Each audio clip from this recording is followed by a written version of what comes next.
Ndi nthawi ya nkhani kuchokera kuno ku MBC ndipo masanano muli ndine Amin Musa kumapoyamba nayi mitu yake.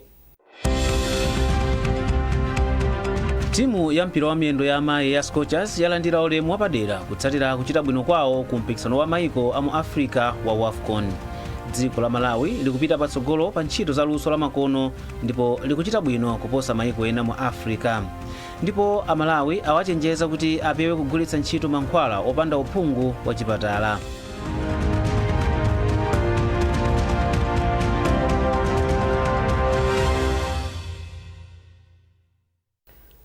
Mtsogoleri wa dziko lino Profesa Arthur Peter Mutharika wapereka ndalama zokwana 5 miliyoni kwacha kwa osewera aliyense wa timu ya Scorchers ngati njira imodzi yowathokoza pochita bwino mu mpikisano wa WAFCON.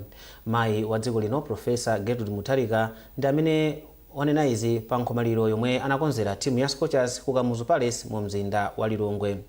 Madamu Mutharika amemanso anthu mdziko muno kuti apereke thandizo pa zokonzekera za timu ya Scorchers ku mpikisano wa World Cup wa chaka cham'mawa ku Brazil. Mwayi mtomodzi wadza ndi ripoti ili.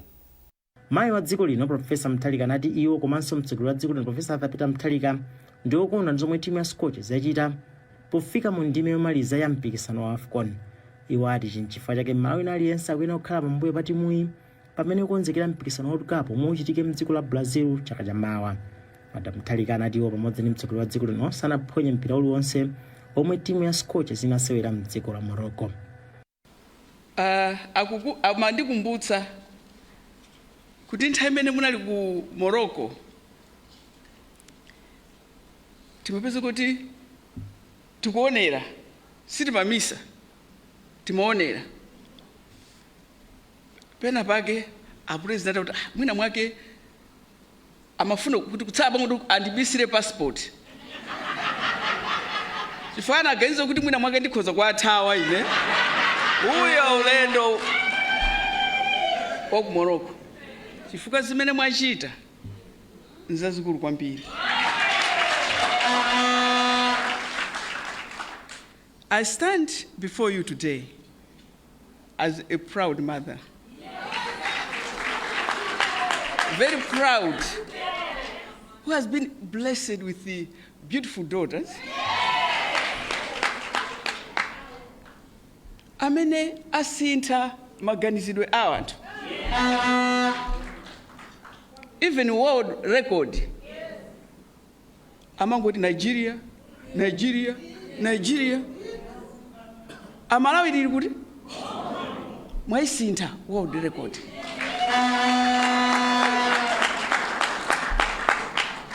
What more could I have expected as a mother? Kuposa ndizimene mwachita. I'm so proud of you. Otsogolera timu ya Scorchers Tabitha Chawenga anagwirizana Madamu Mutharika kuti nkofika kugwirizana pothandiza kukonzekera mpikisano wa World Cup ku Brazil. As I said, kumene tikupita ndikutali masiteni. Tifunira tikonzekere bwino. Mutu zako adati kuziwa ndi zambiri zochita pakati pano. Kuti ana anu akulira kumene akupita ndikutali. Mpira titakhala serious.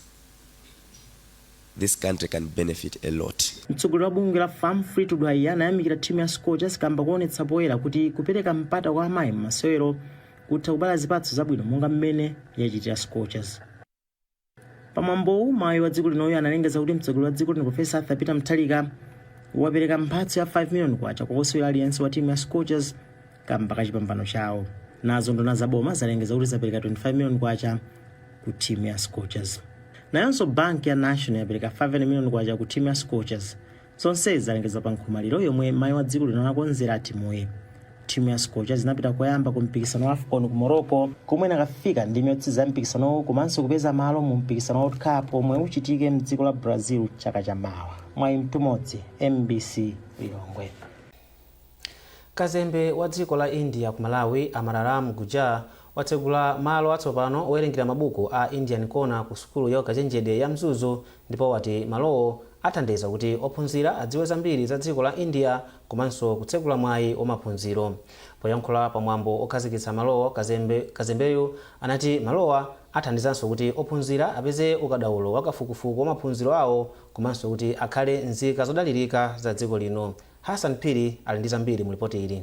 malo atsopanowo athandiza ophunzira pa sukulu ya ukachenjede ya Mzuzu kumvetsetsa za chikhalidwe cha dziko ndi anthu aku India. Mawu ake kazembe wa dziko la India Amamarati Gujar ati izi zithandiza kupereka mwayi kwa ophunzira komanso aphunzitsi kuti adzitha kupita ku India ndi kukaonjezera maphunziro awo. Iwo atinso malo atsopanowo apititsa patsogolo ubale wabwino umene ulipo pakati pa mayiko a India ndi Malawi kudzera ku sukulu za ukachenjede za mdziko muno. Iwo apempha ophunzira kuti agwiritse ntchito malowo kuti apindule ndi kukhala ophunzira odalirika ku dziko la Malawi. Wachiwiri kwa chancellor wa Mzuzu University Professor Wells Sengini ati malowo athandiza ophunzira kuti azichita kafukufuku ndi kuganiza nzeru zatsopano zopanga zinthu innovation komanso kutsegula mwayi okaonjezera maphunziro mdziko la India. Tifuna tuonese kuti kodi anzathu ku India research and innovation ili pati. Pakali pano India panga advance kwambiri kunkhani ya innovation and technology development. Nifaka even uipo ya kwambiri a India. So tunaona ngati Mzuzu University ni mbali mozi yomwe tipange benefit kwambiri fatigwizana ndi ma universities omwe anzathu ali pasogolo kwambiri kunkhani ya research and innovation. Ndiponso pomalizira pali nkhani ya internationalization and cooperation. Ndio funika kwambiri international and cooperation sitingayipange patokha ngati siti kupanga ubale ndi mayiko anzathu akunja. Mchipindachi muli mabuku, makompyuta komanso mukhala makina a internet zimene zithandize kuti anthu adzitha kupeza mauthenga mosavuta. Hassan Piri, MBC, Mzuzu. Boma lati dziko lino likupita patsogolo kwambiri pa ntchito za luso lamakono ndipo likuchita bwino kuposa mayiko ena a mu Africa. Nduna ya zofalitsa nkhani a Shadrack Namalomba ayankhula izi pa msonkhano wa GSMA Digital Africa Summit ku Lilongwe omwe umayang'ana kwambiri pa mfundo zopititsa patsogolo ntchito za luso lamakono. Wanangwa Mvalo walemba ripoti ili lomwe akuwerenga ndi Mwayi Mtumodzi. Anamalomba ati pakufunika kutenga nawo mbali komanso kugwirana manja kuti ntchito za mtokoma komanso intaneti zipite patsogolo. Ndipo anatinso chidwi chawo ayikanso palamya za m'manja komanso luso lamakono la digital kuti zonsezi zitsekule ntchito zosiyanasiyana mdziko muno. Amene mwapita ku sukulu amene makhala pa social media musangokhala nokha ongodziwa kuti ndikugwiritsa ntchito ma smartphone. Tiyeni ku midzi kunso tathandize makolo athu, tathandize abale athu amene ali kumudzi kuti ino tichoke pa 12% paja tikafike mpaka na kuti kumwina ku 30% uja tikachoka pa 30% pazikapita mpaka nomafika ku 100%. Izi kufunika zimene zoti boma tikhalenso ndi njira yakuti tikhale ndi budget yapaderadera kapena project yapadera yophunzitsira anthu. Ndeni makambirana ndi amene abwera pano akutuzana kuti ya tikupangirani action plan ndi zimene tapezazi komanso tikuthandizana kuti peze ma financiers atithandizire pa nkhani ngati yophunzitsa anthu komanso yoti ma smartphone akhale otchipa malayi. Nduna zachuma Joseph Mwanamveka ati boma ladzipereka kupititsa patsogolo ntchito za luso lamakono mdziko muno zomwe ati zithandiza kuti ntchito zosiyanasiyana ziyambe kuchitika mwachangu komanso mwadongosolo. Pa nkhani ya misonkho Mwanamveka ati boma liyang'ana nkhani ponena kuti misonkho ina ndi yakanthawi kochepa chabe. Si misonkho yabe. Tione kodi manetiweki athu ili bwanji. Tionenso kodi anthu athu akutha mwina kuwerenga ma message kapena kutha kugwiritsa ntchito ma smartphone. Zimene zofunikiraso tisangoyang'ana ma taxes okha. Pali zambiri tina kuchita. Zomwe boma lina kuchita, private sector ina kuchita, komanso ma development partners ina kuchita. Tikagwirizana manja tonse all the stakeholders ndikuti khumbo lathu loti dziko lathu la Malawi likhale digitalized tizalifikira. Mmodzi mwa akuluakulu a kampani ya GSMA a Karen Mbuwe ati kufalitsa nkhani kupyolera m'makina a intaneti kwapita patsogolo mdziko muno koma pali zambiri zomwe zinachitika kuti anthu adzitha kupeza ndi kugwiritsa ntchito lusoli moyenera. Ofesi yona za ulimi ku Mzuzu yalimbikitsa alimi kutsatira njira zatsopano za malimidwe zomwe zichepetse mavuto omwe angaze ndi nyengo ya El Nino. Malingana ndi ripoti lomwe nthambi yona za nyengo inatulutsa, nyengo ya mvula chaka chino ikuyembekezeka kukumana ndi nyengo ya El Nino yomwe izapangitse kuti mvula ikhale yochuluka kapena yochepa. Zambiri mu ripoti ili la Ana Tupa lomwe akuwerenga ndi Hassan Piri. Alimi ambiri mdziko la Malawi amadalira mvula pa ntchito zawo za ulimi. Choncho ngati mvula sinagwe bwino zimachititsa kuti chakudya chisowe. Pofuna kuchepetsa ena mwa mavuto wa ofesi ya zaulimi akulimbikitsa alimi kutsatira njira zamakono zaulimi komanso kudzala mbewu zocha msanga. Poyankhula ndi MBC, mmodzi mwa akuluakulu ku ofesi ya zaulimi ya Mzadi Achimwemwe Mwambungu ati akulimbikitsa alimi kuti alimbikire kutsata ndondomeko zatsopano potsatira malipoti oti mdziko muno mugwa mphepo ya El Nino imene ichititse kuti mvula ikhale yovuta chaka chino. Panga ulimi wantaya khaso omwe umathandizira kuti chinyezi chisungike komanso madzi athe kumapezeka kuti mbewu zikule bwinobwino. Pali njira zina zokololera madzi timati kukumba maswali ena mati migelo kuno ndicho linga choti madzi azitha kukololedwa kuti mbewu zithe kumadzagwiritsa ntchitobe. Timauza alimi kuti akumbe maenje ndicho linga choti azitha kukolola madzi adzale m'maenjemo. Ndicho linga choti azithabe kuonesa kuti mbewu zikule nthawi yoti kuli chilala. El Nino ili ndi kuthekera kobweretsa mvula yosadalirika komanso nyengo yayitali ya chilala. Izi zichititsa kuti nthaka isakhale ndi chinyezi chokwanira, mbewu kufota kapena kulephera kubala komanso kuchepa kwa zokolola, makamaka chimanga ndi mbewu zina zomwe zimadalira mvula.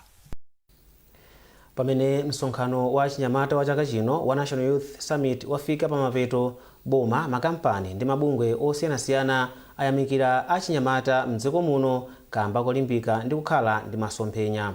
Mkulu oona za chinyamata ku nduna wa chinyamata, masewero ndi chikhalidwe a Judith Msusa ati msonkhanowu unali ofunikira kamba kuti waunikira zabwino zonse zomwe anyamata akuchita mdziko muno komanso zina zomwe adindo akuyenera kukonza. Samantha Mana walemba ripoti ili lomwe akuwerenga ndi Yamikani Makanga. Msonkhano wa chinyamata wa chaka chino unabweretsa pamodzi achinyamata omwe akupanga mabizinesi komanso akuchita ntchito zotamandika zothandizira kutukula dziko lino. Mkulu woyang'anira achinyamata ku nduna wa chinyamata a Judith Msusa anati achinyamatawa pa msonkhanowu aonetsa kuthekera kwawo komanso adindo aona mavuto omwe akuyenera kukonza pofuna kuwathandiza achinyamata mdziko muno. Msonkhano wa chaka chino unali wabwino kwambiri, makamaka mukaona mutu wake tikunena kuti accelerating progress. Kutanthauza kuti tiyeni tione kuti kodi tachita chani. Pompano tizifika 2030 yomwe ili maki yoti tione kuti kodi Malawi 2063 makamaka MIP1 kuti taikwanirisa bwanji.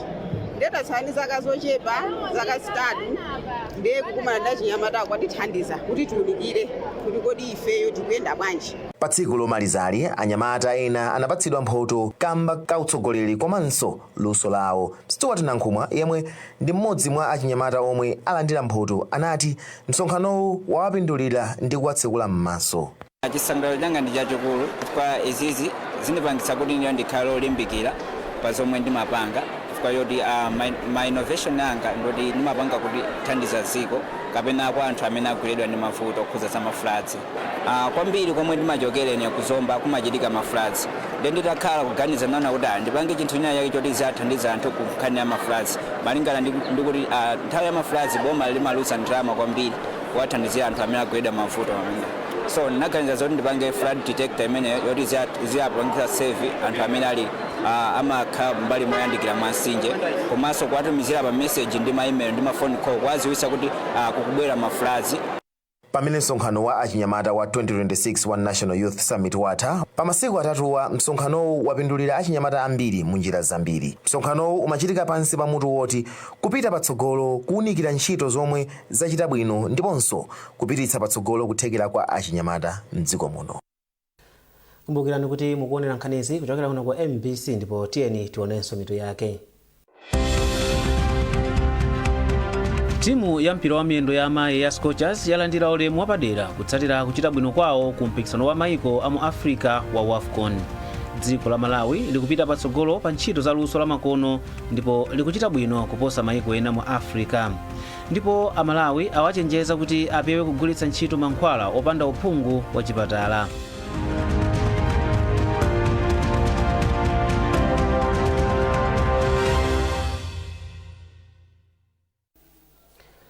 Takulandiraniso ndipo popirira ndi nkhani zathu. Akatswiri azaumoyo ati ali ndi nkhawa ndi kuchuluka kwa zolowezi chogwiritsa ntchito mankhwala opanda uphungu wa chipatala. Akatswiriwa achenjeza kuti izi zikuyika miyoyo ya anthu ochuluka pa chiopsezo kamba kuti zimabisa matenda komanso zina zamoyo makamaka zaumoyo. Ndipo poyankhula ndi MBC mkulu wa Wes Medical Center Dr. Douglas Lungu akatswiri azaumoyo achenjeza kuti mchitidwewu ukhoza kupangitsa kupereka chithandizo cholakwika, zotsatira zoyipa za mankhwala komanso kusiya kugwira ntchito kwa ma antibiotic mwazina. Malingana ndi mkulu wa chipatala cha Wezi Dr. Douglas Lungu, anthu mdziko muno akuyenera kutenga upangiri kwa akatswiri azaumoyo kuti adziwe mankhwala oyenerera komanso mlingo wake makamaka akamagwiritsa ntchito ma antibiotic. Chomwe ndikumva ine panopo ndi chomwe mwina ndinamvapo kale ndimene kalero namva chimene chichanandipasa mankhwala. Koma nthawi zina timangozindikira kuti ndikadwala mutu nditha kumwa mankhwala mwina Panadol, ndikadwala chifuwa mwina nditha kumwa mankhwala mtundu wina, ndiwo mazayamba kumwa mankhwala amenewo. Koma ngati vuto lili kupitirira nthawi zambiri ukamapitiriza kupanga chimenechonso ndiwo mukazapita kuchipatala madokotala sangadziwe kuti munthu yakudwala chani. Akadali pano mkulu wa Bantu Pharmaceuticals a Precious Tsoka alimbikitsa anthu kuti asamagawane mankhwala omwe alandira kuchipatala komanso walangiza anthu kuti azitsatira mlingo komanso nthawi yomwe audzidwa kuti amwe mankhwalawo. Amene akufuna mankhwala akuyenera kuti azindikire chifukwa chimene akutengera mankhwala, kaya ndopaka okumwa obaya ena alonsewo azindikire chifukwa chimene akutengera mankhwalawo, komanso kuti mankhwala akuyenera akhale mphamvu yotani, agwiritsidwe ntchito kwa nthawi yayitali motani, agwiritsidwe motani, akutenga pavuto lanji. Zimenezi akuyenera kuti azizidziwa. Akatswiri awiriwa achenjeza kuti anthu apewe mchitidwe womwa mankhwala chifukwa chakuti anapatsidwapo kale pa zizindikiro zofanana, ponena kuti zizindikiro zofanana zimatha kuyambitsidwa ndi matenda osiyanasiyana. Anthu ochuluka avulala komanso galimoto zingapo zaonongeka kutsatira ngozi za galimoto zomwe zachitika pa Luwafa Nkhalango ya Chikangawa m'boma la Mzimba. Malingana ndi olemba nkhani wathu George Mkandawire yomwe anapita pa malo a ngoziwa, anthu omwe aona ngozizi wati ngozi yoyamba yachitika usiku wa Lachitatu pomwe galimoto ya mtundu wa Mitsubishi Canter inakaomba truck. Malinga ndi ena mwa anthu omwe anaona ngozi kuchitika dzulo usiku ati galimoto ya mtundu wa Canter Mitsubishi imachoka kwa Jenda kupita ku Mzuzu pomwe truck iyi inali chiyimire. Macfield Poison Mwale omwe ndi modzi mwa anthuwa ati ngozi yoyamba itachitika anthu ochuluka anavulala komanso siku za galimoto ina achita kudula kupulumutsa anthuwo. Azimayi amene anali menemo anavulala kwambiri, ena avulala miyendo, ena nditu mkono ya mpaka na pepeza kuti driver amene amendesa tutani imene machoka uku kwa Jenda ndiye kuti ife ndachita kulimbana naye kuchezula chitseko kuti atuluke mgalimoto muja. Ndipo Andrew Humya omwe apulumuka mu vani yomwe nambala yake ndi DK55TH GP ya mdziko la South Africa wati wavulala mutu koma osati kwambiri. Titadusa chani nthungwa tikowera ku Luwafa panali kansese kena kake tapeza kuti galimoto ya Zambia Reg yapanga ngozi, ndiye kuti tichokemo mabreki athawa. Momwe tinachoka mu msewu kulowera kwinaku pamene tinapezeka kuti at least tapeza kuthandizo koma soka ndilo galimoto yagwa. Solomon Ziovu amdziko la Zambia omwe amayendesa truck BHA 9728 mutu wa galimoto yawo wagwera mbali ina ya msewu kusiya ngolo mu msewuwu. Manje penzeti be masaini yaliyo sikaine kwenenzo chokera ni kumwamba uko, so kuno kwenenzo bwera kuno kwenzeti slope, so moto kwenenzo konkhana na eve yali stay eve after iwo naija amasha mabreki mushemushe zoenda pang'ono, so manje nichoka kuja motoka ili speed kuja manje niambudyaga mabreki kupezeka mabreki siyagwira motoka yenderera nti mpaka ndiye mwana menyera kutrera kwa ndani kwa motoka yali stay ya meneyi mwamenyera ku passenger kwa ndiye mwachokerapo hosija nwendo zipezera kundani uku ku drainage uku. Sure. So the problem is that muno ma police fanika wafakirako nzero ngapopezeka accident so that wafaka masaini so that munthu woyabwera ankhala aware so that kweyayenda kuja kuli vinthu vaso because pano pekapeka pachitika accident lero almost 4 yonse kuli inangu yagwerako kuja inangu yagwera pamene apa galimoto zokwana zisanu zonyamula katundu ndi zomwe zagwa pamalowa apolisi sanayankhulepo kanthu pa ngozi izi. Mwana wa MBC kuno ku Chikangawa ndine George Nkandawire. Bungwe loona za mpikisano wabwino ndi kugulitsa zinthu moyenera la CFTC latsindika kufunika kuti anthu ndi kampani azitsata malamulo ochitira malonda mwachilungamo pofuna kuteteza ufulu wa ogula. Mkulu wa za mpikisano ku CFTC Edward Joshua adanena izi pa maphunziro a atolankhani okhuza lamulo lawo ndi ndondomeko yotetezera ogula ku Blantyre. Iwo ati aonanso kuti ena mwa omwe akupezeka olakwa pophwanya malamulo akupempha ku khoti kuti liunikenso milandu yawo.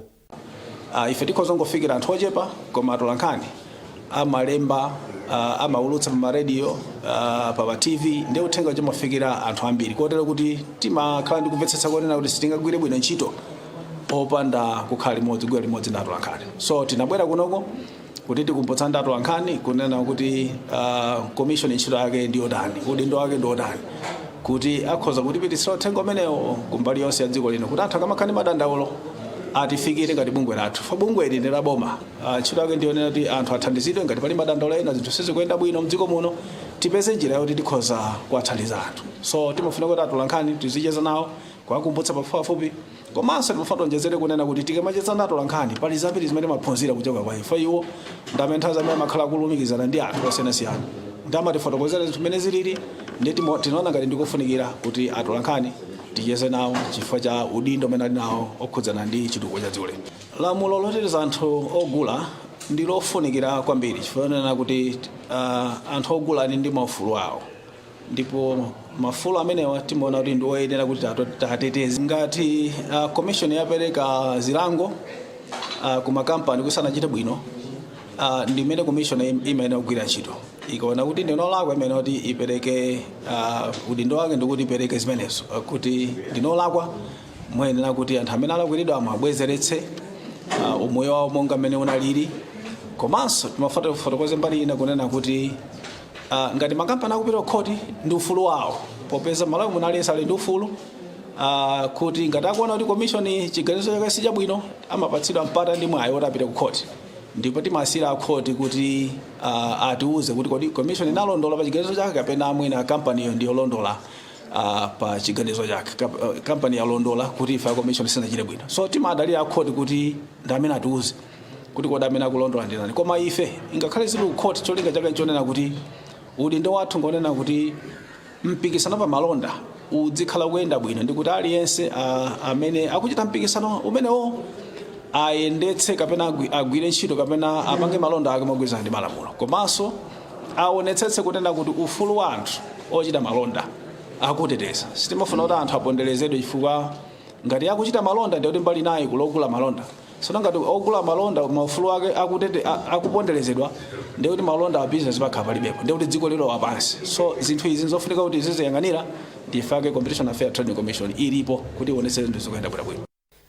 Bungwe la zachuma la Finka Malawi lapereka zakudya ndi zinthu zina zosiyanasiyana za ndalama zokwana 10 miliyoni kwacha ku chipatala cha odwala kansa ku chipatala cha Queen Elizabeth Central ku Blantyre. Zambiri mu ripoti ili. Thandizoli cholinga chake ndikupititsa patsogolo umoyo wa ana omwe akulandira thandizo la matenda a kansa komanso kwinako akuthandiza kuchepetsa zovuta zomwe owadwazika amakumana nazo pamene anawa akukhala nthawi yayitali ali mchipatala polandira thandizo. Poyankhula mmodzi mwa akuluakulu a Finka Malawi ati thandizoli ndi chitsimikizo chakudzipereka kwa Finka Malawi pothandiza anthu ochepekedwa komanso kupititsa patsogolo umoyo wa ana. Finka Malawi lero tinaona kuti nchofunikira tifike kuno chipatala cha Queens kuti tidza support kana zathandize ana athu amene akuvutika ndi matenda a kansa kuno ku ward ya kansa. Tinaona kuti takatugwira ntchito zathu muno Malawi pa zaka zoposera 30 ndipo tinaona lero tizakhale nawo tikudziwa kuti matenda a kansa ndovuta koma tidzalimbikitse tilimbikitsenso ma guardian komanso kuthokoza ntchito yabwino imene anthu akuchipatala kunoko akuigwira pa nthawi imeneyi. Ndipo mkulu woyang'anira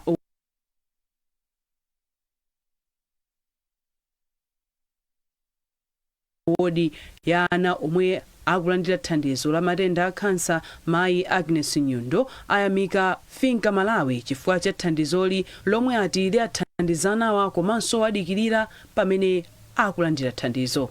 Thandizo limene atipasa Finka Malawi ndifika ndithu kwakuya chifukwa ana athu amene ali ndi vuto la kansa amati akabwera amakhala nthawi yayitali chifukwa chokuti treatment yawo imatenga nthawi yayitali kuti amalize ndi amakhalitsa choncho amakhala kusowekera zinthu zambiri pa moyo wawo wa tsiku ndi tsiku. Koma kubwera kwa Finka Malawi ndi akatundu amene abweretsa monga shuga, ufa wa nsima, waphala, mafuta ophikira, sopo ziwathandiza ndithu kwambiri pa moyo wawo wa tsiku ndi tsiku. Mmodzi mwa amayi omwe mwana wawo akulandira thandizo pa chipatalachi Margaret Donasiano wathokoza chifukwa cha thandizoli lomwe ati likhale likuwathandizira pamene akudikirira mchipatalachi. Limeneli lindisamalira kuti nthawi imene andipatsa masiku anga kuti ndikhale muno likhala ligwira ntchito limene lolo zomwe kwambiri. Padakali pano chipatala cha Queens chili ndi ana omwe akulandira thandizo la matenda a kansa okwana 27. Mercy Zamawa, MBC, Blantyre. Ndipo munkhani za masewero timu ya Silver Strikers Ladies yomwe ikuyimira dziko lino ku mpikisano wa matimu a mpira wa miyendo wa atsikana kumwera kwa Africa padakali pano ili mbwalo kusewera ndi timu ya Costa do Sol ya mdziko la Mozambique. Ndipo mu studio muno tili ndi mtolankhani wathu nkhani za masewero Norbert Jameson kuti atifotokozere zambiri. Mina Norbert, padakali pano information imene nayo ndi yotani mpirawo kapena zili bwanji? Pakali pano masewero ali nkati chigawo chachiwiri makamaka ya tadutsa cha ma 60 chakuti minutes tikupita chakumeneko ndipo masewero ali 1-1. Silver ndimene imatsalira, Costa do Sol inagoletsa chigawo choyamba mphindi zoyaka mayambiriro kwenikweni, koma apapa chigawo chachiwiri Irene Khumalo amene amasewereranso timu ya Scorchers ndi amene wabweza kumbali ya Silver Strikers ndi 1-1 ndithu mmene zilili pamenepo. Zakhala kuti zathera choncho mwina ndi chithunzi chotani imene timu ingapezeka kapena mwayi wake ndi otani ndi mmene uli ndanda wa mpikisano umene? Zitathera choncho ndi kuti 1 point ibe ndi mphamvu ndithu chifukwa chotengera kuti mugulu limene muchokera matimu awiri ali mugulu B muliso matimu aja Mamelodi Sundowns ndi Nsingizini Hotspurs ya ku Eswatini amene akumane madzulo ano masana ano tingoti ndiye kutenga 1 point ndikupi abe kuti ikhoza kuthandiza kutsogoloku pamene tikuyang'anira kuti matimu awiri achoka ngulumu chifukwa Sundowns yo ndimene kuoneka ngati kuti mwina timu ya mphamvu kwambiri mugululi. Costa do Sol kuti ndi timu yophweka chifukwa chaka chatha inafikanso timu ya semi-final, tikayang'ananso mu 2023 timu yomwe inamaliza pa nambala ya chitatu ndi timu ya mphamvu ndithu kumpikisano umenewo. Ndi Silver ikatenga 1 point yapapa ndikupi kuti ndi Nsingizini Hotspurs ikhoza kuzakwanisanso kupeza 3 points ndi Sundowns iso nzothekanso kupeza ma point ndi kuti pali mwayonena kuti ikhoza kufika ndi ya semi-final chifukwa mbuyo monsemu matimu athu akhala kuvutika kwambiri akamapita kumpikisano umenewu. Ntopa inapitako 2023 komanso chaka chatha komanso na Ascent Academy paja inapitanso kumpikisano umene udachitikira kuno 2024. Yes, nayonso inakanika kuti ipitirire ndime ya magulu. Chabwino pomaliza penipeni lero kuli nkoke madzulo ano pamene Premier League ya England ikuyamba. Chithunzi ndi chotani? Chithunzi chonena kuti ati mpira ukuyamba tsopano. Apapa mpira ukuyamba ya ndi paja Premier League ndimene imakondedwa kwambiri kuno ku Malawi. Patsiko lonse la pasi bwanji. Yes, kuyerekeza ndi maligi ena onse aku Ulaya ndiye kunjaku anthu ndithu mitima ili njokojoko kuti ziyambike tsopano. Makamaka anzathu okonda timu ya Arsenal chifukwa amene anatenga chinthu chaka chatha ndi amene akuonekanso kuti ali ndi mwayi ndithu kuti akhoza kuteteza chikhochi. Ndiye chisangalalo chokha pamene tikuchokera ku World Cup ina nkotha kenako pakatipa kunadzabwera Scorchers inalowa mbwalo kenako sindinapume kungolumikiza. Chabwino pamapero penipeni mwina ndi mmene alili mhatimu ma defending champion ndi Arsenal. Ma friends imene asewerera mwina pictures ikuoneka motani pamapero penipeni ma pictures amasewera matimu mwina akula ku top 4 kamene ka top 3. Taona matimu amene amadziwikawo makamaka tiyambe ndi Arsenal yo kuti atolera osewera angapo ndithu odziwika bwino ulendo wachina ina Bruno Guimaraes apanso atenga defender wa Aston Villa Ezri Konsa ndi timu yabwino kale koma akuoneka kuti ayikunganso kwambiri Arsenal. Ukayang'ana matimu ngati Liverpool ndi Chelsea asintha aphunzitsi ndiye kwabwera aphunzitsi atsopano. Manchester United anali ndi Carrick yemwe uja akupitirizanso apa, ndiye matimu ake amapikisana ndi matimu Manchester City makamaka yasinthanso aphunzitsi makamaka kumeneko kwabweranso Enzo Maresca. So matimu atatu awa amene asintha aphunzitsi ndi amene tikuyembekezanso kuti akuzopikisana ndi timu imene ya Arsenal, koma ineyo ndikuyipatsa mwayi waukulu timu imene ya Arsenal chifukwa ndi timu yomwe ija yakhazikika ine mphunzitsi yemweyo komanso pakuliti imene anali nayo kale angonjezerapo. Mwachidule wakwera Arsenal this season? Yeah, sikuti ndaikwera koma ndingoyipatsa mpata waukulu kuti ikhoza kutenga chinthuchi. Chauno nathokoza kwambiri Nobet. Ziko kwambiri. Amene ndithu ndi oli mankhani za masewero kwa MBC Nobet Jameson kuti pasana ndithu chithunzi chamene masewero akuyendera, ndipo ndi nkhani imeneyo tamaliza nkhani zathu masana ano, koma tisanasiyane tionenso mitu yake. Timu ya mpira wa miyendo ya amayi ya Scorchers yalandira ulemu wapadera kutsatira kuchita bwino kwawo ku mpikisano wa mayiko a mu Africa wa WAFCON. Dziko la Malawi likupita patsogolo pa ntchito za luso la makono ndipo likuchita bwino kuposa mayiko ena mu Africa. Ndipo Amalawi awachenjeza kuti apewe kugulitsa ntchito mankhwala opanda uphungu wa chipatala.